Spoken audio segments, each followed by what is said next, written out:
Hello friends, ಇವತ್ತು ಚೊಕೋಬಾರನ್ನು ಹೇಗೆ simple ಆಗಿ ಮನೆಯಲ್ಲೇ ರೆಡಿ ಮಾಡ್ಕೊಳ್ಬೋದು ಅನ್ನೋದನ್ನು ತಿಳಿಸ್ಕೊಡ್ತಾ ಇದ್ದೀನಿ. ಸಾಮಾನ್ಯವಾಗಿ ಚೊಕೋಬಾರ್ ಮಾಡೋದಕ್ಕೆ ವಿಪ್ಪಿಂಗ್ ಕ್ರೀಮ್ ಬೇಕು, ಆದರೆ ನಾನಿಲ್ಲಿ ಇವತ್ತು ಕ್ರೀಮ್ ಉಪಯೋಗಿಸದೆ ಮನೆಯಲ್ಲೇ ಇರುವಂತಹ ಕೆಲವೊಂದು ಸಾಮಗ್ರಿಗಳನ್ನು ಉಪಯೋಗಿಸಿಕೊಂಡು ಈಸಿಯಾಗಿ ಯಾವ ರೀತಿ ಮಾಡೋದು ಅನ್ನೋದನ್ನು ತೋರಿಸ್ಕೊಡ್ತಾ ಇದ್ದೀನಿ. ಬನ್ನಿ ಹಾಗಾದರೆ ಯಾವ ರೀತಿ ಮಾಡೋದು ಹಾಗೆ ಏನೆಲ್ಲ ಸಾಮಗ್ರಿಗಳು ಬೇಕು ಅನ್ನೋದನ್ನು ನೋಡ್ಕೊಳ್ಳೋಣ. ಮೊದಲಿಗೆ ಒಂದು ಕಡಾಯಿಗೆ ಅರ್ಧ ಲೀಟರಷ್ಟು ಹಾಲು ತಗೊಳ್ಳುವಾಗ ನಾವು ಫುಲ್ ಫ್ಯಾಟ್ ಮಿಲ್ಕ್ ಅಥವಾ ತಿಕ್ ಹಾಲನ್ನೇ ತಗೋಬೇಕು. ಆಮೇಲೆ 1 ಟೇಬಲ್ ಸ್ಪೂನ್ ಅಷ್ಟು ಕಾರ್ನ್ಫ್ಲವರ್, 2 ಟೇಬಲ್ ಸ್ಪೂನ್ ಅಷ್ಟು ಮಿಲ್ಕ್ ಪೌಡರ್, ಆಮೇಲೆ ಕಂಡೆನ್ಸ್ಡ್ ಮಿಲ್ಕ್ 4 ರಿಂದ 5 ಟೇಬಲ್ ಸ್ಪೂನ್ ಅಷ್ಟು, ಆಮೇಲೆ ಮಲಾಯಿ 1 2 ರಿಂದ 3 ಟೇಬಲ್ ಸ್ಪೂನ್ ಅಷ್ಟು ಹಾಕೊಳ್ಳಿ. ನಿಮ್ಮ ಹತ್ರ ಕಂಡೆನ್ಸ್ಡ್ ಮಿಲ್ಕ್ ಇಲ್ಲ ಅಂದರೆ ಶುಗರ್ ಕೂಡ ಹಾಕ್ಕೊಳ್ಬೋದು. ಒಂದು 4 ರಿಂದ 5 ಟೇಬಲ್ ಸ್ಪೂನ್ ಅಷ್ಟು ಹಾಕ್ಕೊಂಡು ಚೆನ್ನಾಗಿ ಮಿಕ್ಸ್ ಮಾಡ್ಕೊಳ್ಳಿ. ನೋಡಿ, ಇವಾಗ ಇದು ಚೆನ್ನಾಗಿ ಮಿಕ್ಸ್ ಆಗಿದೆ. ಇವಾಗ ಇದನ್ನ ಫ್ಲೇಮ್ ಆನ್ ಮಾಡಿಕೊಂಡು ಮೀಡಿಯಂ ಫ್ಲೇಮ್ನಲ್ಲಿ ಇಟ್ಕೊಳ್ಳಿ. ಆಮೇಲೆ ಇದನ್ನ ಮಿಕ್ಸ್ ಮಾಡ್ತಾನೆ ಕುದಿಸ್ಕೊಳ್ಳಿ. ಇದನ್ನ ನಾವು ಹಾಕಿರುವಂತಹ ಎಲ್ಲ ಹುಡಿಗಳಿದೆಯಲ್ಲ, ಅದು ಗಂಟು ಕಟ್ಟಬಾರ್ದು. ಅದಕ್ಕೋಸ್ಕರ ಚೆನ್ನಾಗಿ ಮಿಕ್ಸ್ ಮಾಡ್ತಾನೆ ಇದನ್ನ ಕುದಿಸ್ಕೋಬೇಕು. ಮೀಡಿಯಂ ಫ್ಲೇಮ್ನಲ್ಲೇ ಇಟ್ಕೊಳ್ಳಿ. ಇದೇ ರೀತಿ ಕೈ ಬಿಡದೆ ಮಿಕ್ಸ್ ಮಾಡ್ತಾನೆ ಇರಿ. ಫ್ಲೇಮನ್ನು ಲೋ ಟು ಮೀಡಿಯಮ್ನಲ್ಲೇ ಇಟ್ಕೊಳ್ಳಿ. ಆಮೇಲೆ ನೋಡಿ, ಅದು ಸ್ವಲ್ಪ ಹೊತ್ತಿಗೆ ತಿಕ್ಕಾಗುತ್ತಾ ಬರುತ್ತೆ. ಆಮೇಲೆ ಮೇಲೆ ಮಲಾಯಿನೂ ಬರೋದೇ ಹಾಗೆ ಚೆನ್ನಾಗಿ ಮಿಕ್ಸ್ ಮಾಡ್ಕೊಳ್ತಾನೆ ಇರಬೇಕು. ಇವಾಗ ನೋಡಿ, ತಿಕ್ಕಾಗಿ ಕ್ರೀಮಿ ಕನ್ಸಿಸ್ಟೆನ್ಸಿಯಲ್ಲಿ ಬಂದಿದೆ. ಇವಾಗ ಫ್ಲೇಮನ್ನು ಆಫ್ ಮಾಡ್ಕೊಳ್ಳೋಣ. ಇವಾಗ ನೋಡಿ, ಫ್ಲೇಮ್ ಆಫ್ ಮಾಡಿಕೊಂಡು ಕೆಳಗಡೆ ಇಳಿಸ್ಕೊಂಡಿದ್ದೀನಿ. ಇವಾಗ ಇದಕ್ಕೆ 1 ಟೀ ಸ್ಪೂನ್ ಅಷ್ಟು ವೆನಿಲಾ ಎಸೆನ್ಸ್ ಹಾಕೊಳ್ಳೋಣ. ವೆನಿಲಾ ಎಸೆನ್ಸ್ ಹಾಕೊಳ್ಳೋದ್ರಿಂದ ಟೇಸ್ಟ್ ತುಂಬಾನೇ ಚೆನ್ನಾಗಿರುತ್ತೆ. ಹೊರಗಡೆ ಎಲ್ಲ ಸಿಗುತ್ತಲ್ಲ ಚೊಕೋಬಾರ್, ಸೇಮ್ ಅದೇ ಟೇಸ್ಟ್ ಆಗಿರುತ್ತೆ. ಇವಾಗ ಇದನ್ನ ಬಿಸಿ ಆರೋದಕ್ಕೆ ಸ್ವಲ್ಪ ಹೊತ್ತು ಸೈಡ್ ನಲ್ಲಿ ಇಟ್ಕೊಳ್ಳೋಣ. ಪೂರ್ತಿಯಾಗಿ ಇದು ಬಿಸಿ ಆರಿರಬೇಕು. ನಾವು ಮೋಲ್ಡಲ್ಲೇ ಹಾಕಬೇಕು ಅಂದ್ರೆ ನೋಡಿ, ಇವಾಗ ನಾವು ಈ ರೀತಿಯಾದ ಮೋಲ್ಡ್ ಬರುತ್ತಲ್ವ, ಕ್ಯಾಂಡಿ ಮೋಲ್ಡ್, ಅದರಲ್ಲಿ ಹಾಕೊಳ್ಳೋಣ. ನಿಮ್ಮ ಹತ್ರ ಈ ರೀತಿದು ಇಲ್ಲ ಅಂದರೆ ನೀವು ಯೂಸ್ ಅಂಡ್ ಥ್ರೋ ಕಪ್ಪಲ್ಲಿ ಕೂಡ ಹಾಕೊಳ್ಬೋದು.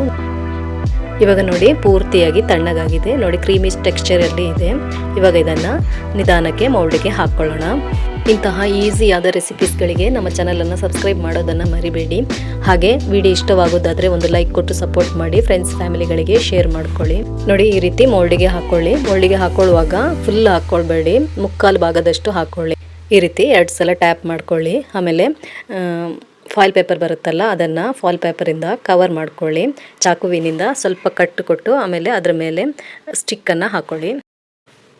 ನೋಡಿ, ಇವಾಗ ಸ್ಟಿಕ್ ಎಲ್ಲ ಹಾಕ್ಕೊಂಡಾದ್ಮೇಲೆ ನಾವು ಇದನ್ನು ಓವರ್ ನೈಟ್ ಅಥವಾ ಒಂದು 6 ಗಂಟೆ ಆದರೂ ನಾವು ಫ್ರೀಜರಲ್ಲೇ ಇಟ್ಕೋಬೇಕು.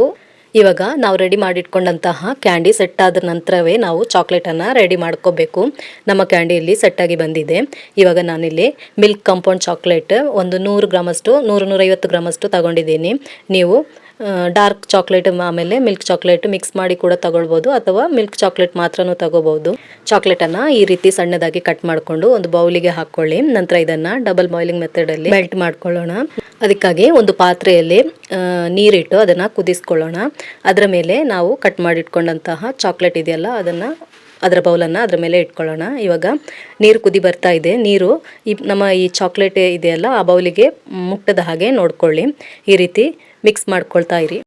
ನೋಡಿ, ಇದೇ ರೀತಿ ಮಿಕ್ಸ್ ಮಾಡ್ಕೊಳ್ಳಿ. ನೋಡಿ, ಇಲ್ಲಿ ಚಾಕ್ಲೇಟ್ ಕರಗ್ತಾ ಬರ್ತಾ ಇದೆ.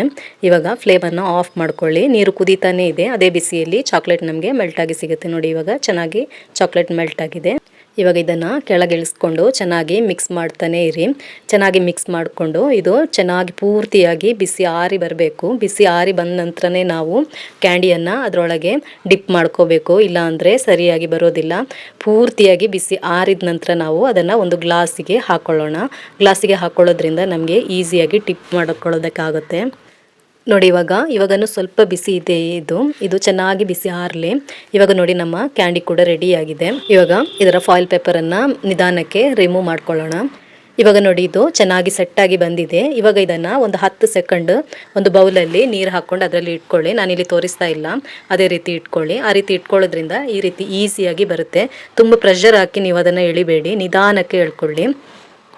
ಇವಾಗ ನೋಡಿ, ನಮ್ಮ ಚಾಕ್ಲೇಟ್ ಕೂಡ ಪೂರ್ತಿಯಾಗಿ ತಣ್ಣಗಾಗಿದೆ. ಇವಾಗ ನಿಧಾನಕ್ಕೆ ಅದಕ್ಕೆ ಡಿಪ್ ಮಾಡ್ಕೊಳ್ಳೋಣ. ನೋಡಿ, ಈ ರೀತಿ ಡಿಪ್ ಮಾಡ್ಕೊಳ್ಳಿ. ಇದೇ ರೀತಿ ಎಲ್ಲದನ್ನು ಡಿಪ್ ಮಾಡ್ಕೊಳ್ಳಿ. ಕ್ಯಾಂಡಿ ನಮ್ಮದು ಫ್ರೀಸ್ಡ್ ಆಗಿರೋದ್ರಿಂದ ಚಾಕ್ಲೇಟ್ ಕೂಡ ಬೇಗನೆ ಸೆಟ್ ಆಗಿಬಿಡುತ್ತೆ. ಒಂದು 30 ಸೆಕೆಂಡ್ ಈ ರೀತಿ ಕೈಯಲ್ಲಿ ಇಟ್ಕೊಂಡ್ರೇ ಅದು ಸೆಟ್ಟಾಗಿ ಸಿಗುತ್ತೆ.